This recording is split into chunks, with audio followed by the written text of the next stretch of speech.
India के हमारे जैसे ऑफिसर्स हैं, मेरे से डील करते हैं, वो हमारे से बहुत गंदा व्यवहार करते हैं। अच्छा, कैसे? यू इंडियन तो उनका एक आम जुमला होता है, you Indians, you are corrupt, you are rude. क्योंकि वो सोचते हैं कि हम जब इंडिया छोड़ के गए थे, जैसा छोड़ के गए थे वैसा ही पिछड़ा देश होगा। वो हमारी ग्रोथ को, डेवलपमेंट को एब्जॉर्ब ही नहीं कर पाते। यहाँ एक लेडी मैनेजर हो सकती है, उनको समझ ही नहीं आती इस बात की।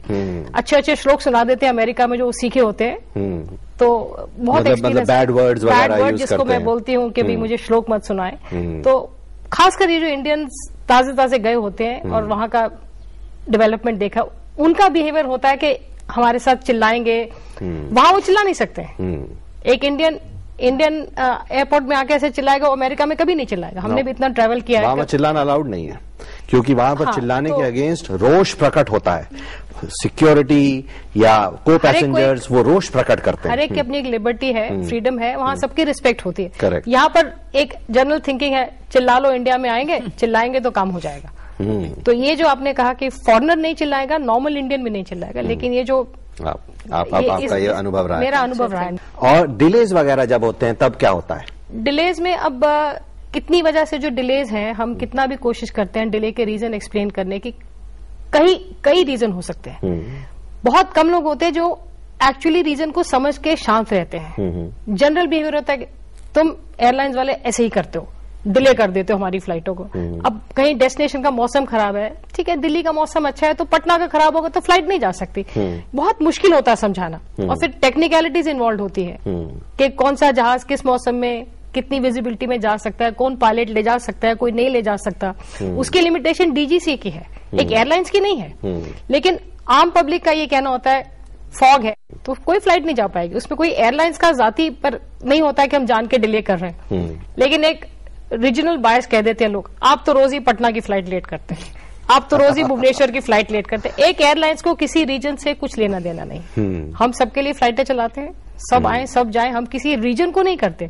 आप एयरलाइंस वाले ऐसे करते हैं, नॉर्थ ईस्ट की फ्लाइट डिले कर देते हैं। अब नॉर्थ ईस्ट की फ्लाइट, अब दिल्ली में फॉग होगी, जब तक दिल्ली की फॉग उठेगी तो नॉर्थ ईस्ट में जब तक फ्लाइट गुवाहाटी या बागडोगरा सिलचर पहुंचेगी तो सनसेट हो जाएगा। वहां फैसिलिटीज नहीं है, तो हमें मजबूरन फ्लाइट कैंसिल करनी पड़ती है। अब दिल्ली की फॉग तो हट गई, लेकिन जहाज इतनी दूर पहुंचेगा तो सनसेट हो जाएगा। पर उनका ये सिर्फ कहना होता है कि नहीं, आप तो नॉर्थ ईस्ट की फ्लाइट रोज कैंसिल कर देते हैं। तो लद्दाख की फ्लाइट, अब लद्दाख में बर्फ पड़ रही है, फ्लाइट नहीं जा सकती, तो सारे लद्दाख के लोग इकट्ठे होकर मेरे को घेर लेंगे। आपका तो काम ये है, आप लद्दाखियों से ऐसे करते हैं, जबकि ये रीजनल बायस इंडिया में नहीं है, और हमारा तो खासकर ऐसा सोचना भी नहीं होता। बिल्कुल। लेकिन एक दूसरा प्रश्न पूछता हूँ, छोटी सिटीज में जो आपके एयरपोर्ट्स हैं, वहां पर मैंने सुना है कि वहां पर थोड़ा सा ऊंच नीच होती है, whether in choosing of the seats और एक्सेस बैगेज, क्योंकि वहां पर 100% की कंप्यूटराइज भी नहीं है, तो वहां पर कुछ पार्शियलिटी के चांसेस हो सकते हैं। और उस पर अब थोड़ा कम हो गया, पहले होता था, क्योंकि अब तो कंप्यूटराइजेशन सब जगह हो गई है। पर हाँ, छोटे सिटीज में होता है कि अगर एक ही एयरलाइंस चल रही है और लिमिटेड लोग हैं जो ट्रैवल करते हैं, तो एक म्यूचुअल गुडविल भी हो जाती है। एक ही इंडस्ट्रियलिस्ट है कानपुर जैसे शहर में, रोज ट्रैवल करेंगे, रोज आएंगे जाएंगे, लिमिटेड लोग ही हैं जो आते जाते हैं, तो म्यूचुअल सर्वाइवल के लिए भी कई दफा हो जाता है। हमें भी वहां के लोकल अथॉरिटीज की जरूरत रहती है और उनको भी हमारी जरूरत रहती है, तो ये थोड़ा बहुत होता है। मैं मानती हूँ हमारे भी प्रेफरेंसेस होते हैं। अब कोई कितने पैसेंजर्स के साथ मेरे को इतने अच्छे एक्सपीरियंस है कि रिटायरमेंट के बाद भी मुझे उनकी याद आती है। पिलफरेज का क्या सुना है? फिर पिलफरेज के बारे में आपने कहने में तो अच्छा नहीं लगता, लेकिन एक पता नहीं क्या आदत है कि जो भी चीज आपको दी जाएगी फ्लाइट में यूज करने के लिए, क्यों सोचते हैं लोग कि क्या है, कि मजे के लिए करते हैं, कि एक्चुअल यूज है उनका उससे, लेकिन वो चीजें बहुत आम बात है कि उठा के ले जाते हैं। टॉयलेट्स में से तो आम है, जो कोलोन्स क्रीम्स पड़े होंगे, वो टिपिकली आपको मतलब फ्लाइट के 1 घंटे बाद वो नहीं दिखेंगी, वो कहाँ है किसी को पता नहीं। हेडसेट्स, हेडफोन्स जो हैं आम ले जाते हैं। वाइन बॉटल्स तो खैर इट्स अ नोन थिंग कि सबको चाहिए होती है, ले जाते हैं। यहाँ तक कि कंबल भी उठा के ले जाते हैं। सो कटलरी क्रॉकरी आपने सुने होंगे। मैंने देखा है, कोई भी कम्युनिटी के हों वो करते हैं ये। इस पे थोड़ा सा हमें भी सोचना चाहिए कि व्हाट वी आर डूइंग। कभी कभी एयरलाइंस की तरफ के अगेंस्ट ये कंप्लेंट आती है कि एयरलाइन स्ट्रेचर नहीं देती, क्योंकि स्ट्रेचर जब देना होता है तो जो सीट्स होती हैं वो उसको कार्गो में डालना पड़ता है। सो पेशेंट बड़ा परेशान है, कोई छोटी सी सिटी में है, उसको लाना है दिल्ली या बॉम्बे, लेकिन एयरलाइन अपनी प्रॉफिट बनाती है, वो नहीं देती, उसके बारे में क्या कहता है? There is a cost implication to all these things and of course I don't think कि कभी भी मना होता है, but there is a particular amount हर एक फ्लाइट में कि कितने अलाउड होते हैं व्हील चेयर पैसेंजर्स, कितने stretcher passengers and all that. Wheelchair हम आम तौर से जो भी फर्स्ट टाइम ट्रैवलर होता है या थोड़ा बुजुर्ग होता है या जिसे बिल्कुल वो चलना ही नहीं है, वो व्हील चेयर मांग लेता है।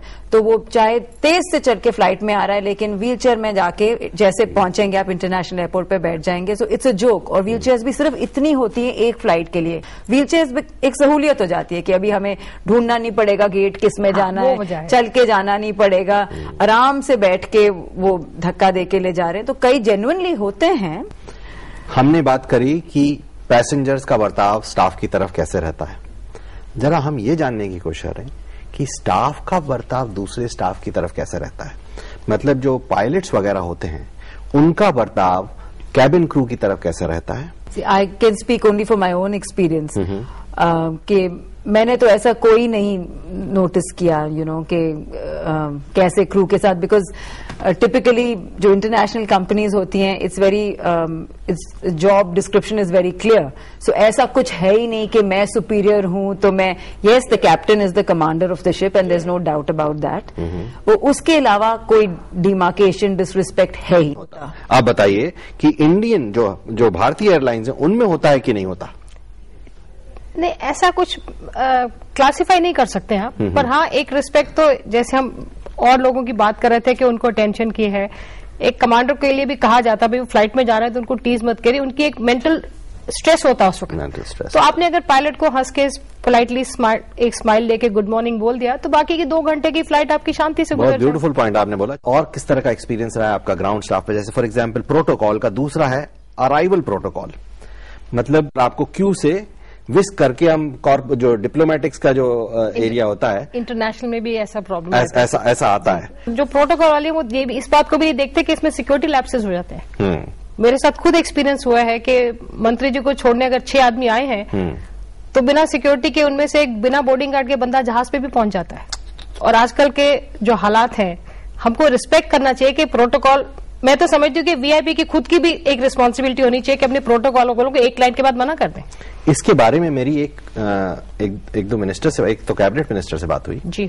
मैंने उनसे बोला कि आप ये प्रोटोकॉल वगैरह छोड़ क्यों नहीं देते, क्योंकि देखिए अब पैसेंजर्स ऑब्जेक्ट करने लगे हैं, जो क्यू में खड़े होते हैं वो कहते हैं ये कौन है, क्यों भेजा जा रहा है इनको अलग से, आजकल बोलने लगे लोग। सो मैंने उनसे पूछा क्यों छोड़ नहीं देते, कहते मैं तो खुद ही छोड़ना चाहता हूं, लेकिन क्या है मेरे जो जूनियर वो नहीं छोड़ते। सो अगर मैं छोड़ दूं तो लोग सोचें कि मैं ओहदे में उनसे कम हूं, उनके साथ तो बारात चल रही है और मेरे साथ कोई नहीं। सो ये पॉइंट उठाते हैं वो। इस पे आपका क्या कहना है? कुछ लोग हैं जो अपने प्रिंसिपल्स पे टिकते हैं, तो अगर प्रोटोकॉल के अगर सिक्योरिटी जहां कॉर्डन एरिया है, मैं ऑफिसर होके भी मेरे को 10 बार सिक्योरिटी से जाना पड़ता है, लेकिन एक किसी के साथ 10 लोग भीड़ के भीड़ चले जाते हैं, उनकी फ्रिस्किंग नहीं हो पाती क्योंकि मंत्री जी की नहीं होगी। तो जिनकी फ्रिस्किंग नहीं होगी वो सिक्योरिटी हैजर्ड हो गया हमारा। एब्सोल्युटली।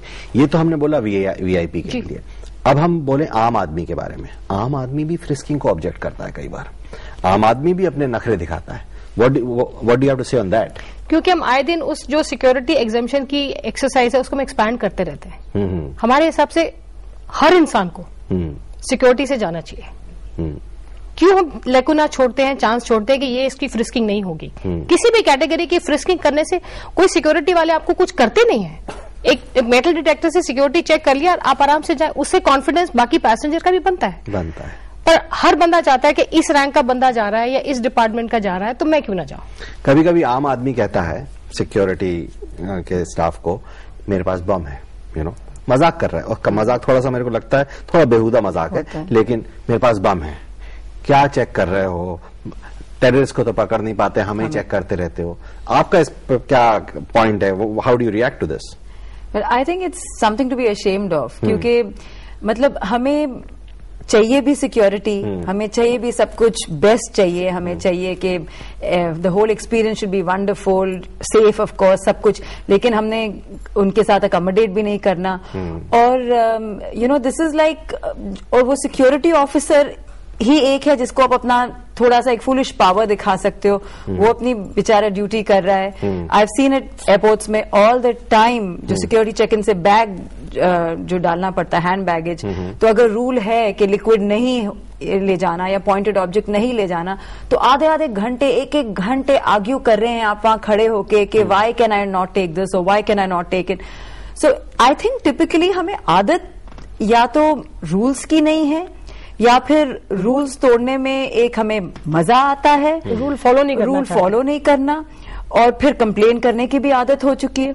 कभी कभी ऐसा भी लगता है कि जो सिक्योरिटी ऑफिसर है वहां पर, वो कह रहा है आप ये भी छोड़ दीजिए, ये भी छोड़ दीजिए, तो हमें ऐसा लगता है कि शायद ये अपने घर ही ना ले जाए। ये हमारा अपना माइंडसेट है, ये हम इतने शक्की हो चुके हैं कि हम कुछ भी छोड़े तो वो सोचेंगे कि वो अपने घर ले जा रहा है। So you know I mean, या तो आप यू हैव टू डिमार्केट, या तो आप चाहें कि आपकी सिक्योरिटी पूरी तरीके से हो, या तो फिर आप अपने शक करिए। You can't have both the things, ऐसे तो फिर ट्रैवल करना ही मुश्किल हो जाएगा। Very right. और हमें जब जैसे ही हम पहुंचते हैं सिक्योरिटी करवाने के लिए एक्सरे मशीन्स के पास, हमारी तैयारी होनी चाहिए। ऐसा नहीं होना चाहिए कि वहीं पर हम बैग खोल रहे हैं और फिर वहां से एक और चीज निकल रही है। हमें देखना चाहिए क्या क्या नोटिसेस वहां पर लगे हैं। जो हमारे पास जैकेट आती है उसमें लिखा रहता है कि क्या क्या चीजें अलाउड नहीं है आपके हैंड बैगेज में एटसेट्रा। तो वो सारा हमें थोड़ा सा ध्यान रखना चाहिए। शायद हम इसलिए ध्यान नहीं रखते क्योंकि यूजुअली हमारा कोई ड्राइवर या सर्वेंट ये काम करता है, लेकिन जब हम वहां जा रहे हैं तो हमें ही करना होगा, तो तैयारी करके जाना चाहिए।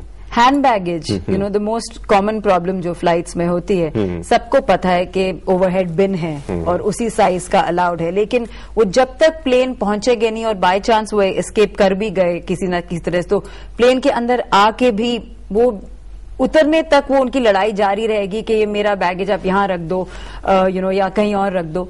This just carries on, I mean, और जबकि पता है कि आप कहीं और देश जा रहे हो तो यही बैगेज आपने खुद उठाना है और किसी ने नहीं करना, तो तब आप वहां सब कर लेंगे। करेक्ट। और यहाँ पे आप चाहेंगे यू मस्ट चाहे आप फुल ग्रोन मैन हो, मस्कुलर पर्सन हो, लेकिन आप चाहेंगे वो कैबिन क्रू आए और आपको हाथ दे और वो बैग रखवाए आपके लिए। No, very right. और आप दोनों का स्टूडियो में आने का बहुत बहुत शुक्रिया। बहुत अच्छे पॉइंट्स आपने बताए। Thank you very much. Jesus Christ, he was a man of love, प्रेम की प्रतिमूर्ति थे। बट एक टाइम आया जब उन्होंने देखा कि ये मनी चेंजर जो मंदिरों में काम कर रहे थे, उनके साथ अब प्रेम नहीं चलेगा, तो अब अनुशासन का समय आ गया। कहीं पर हम एज अ समाज ये सोचने का टाइम आ गया है कि क्या हमारे लिए भी अब अनुशासन का समय आ गया है। अनुशासन जरूरी है, और इसी तरह के मुद्दों को लेके हम आपके पास आए हैं और आने वाले टाइम में भी आते रहेंगे। सवाल है अपनी ही बड़ी है, बेपरवाह हमारी चाल है, हम में से क्यों है आज खड़ा ये सवाल है। ज्ञान की कमी नहीं, समझदारी का काल है, हम में से क्यों है आज खड़ा ये सवाल है।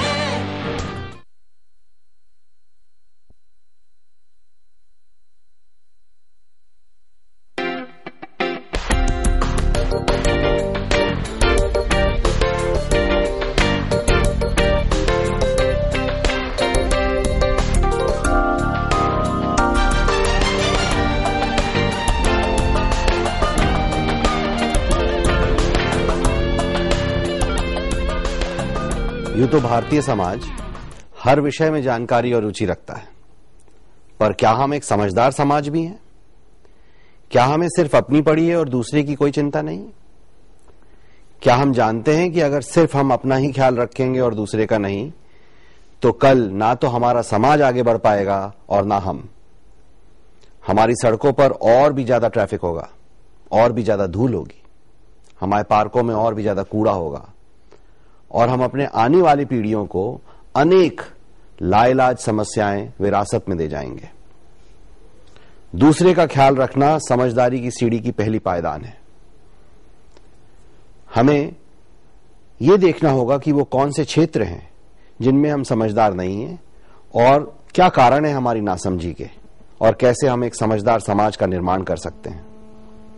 आइए आज देखते हैं कि होटलों में हमारा व्यवहार कैसा है और क्या उसमें सुधार लाने का कोई स्कोप है और उसमें कैसे सुधार लाया जा सकता है। लेकिन उससे पहले